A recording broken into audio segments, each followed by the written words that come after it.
The reinstated Labour Party governorship candidate in Ondo State, Ayodele Olorunfemi, has bemoaned his failure to win Saturday's election, blaming former Anambra State Governor Peter Obi and the Nigerian Labour Congress for his predicament. Recall that NaijaNews reports Governor Lucky Aiyedatiwa of the ruling All Progressive Congress victory, declared by the Independent National Electoral Commission (INEC) after sweeping the 18 local government areas in Ondo State.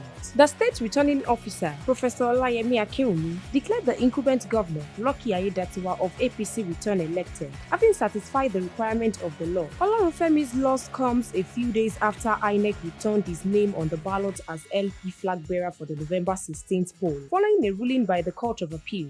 Olorunfemi heaved a sign of relief when the Court of Appeal in Abuja vacated an earlier judgment by the Federal High Court ordering the electoral umpire to recognize Obi's anointed candidate, Olushola Ebiseni.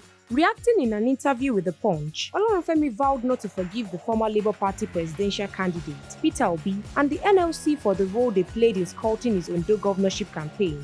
During the interview, Olorunfemi said Peter Obi and the NLC scouted his aspiration and chances to win the Ondo election.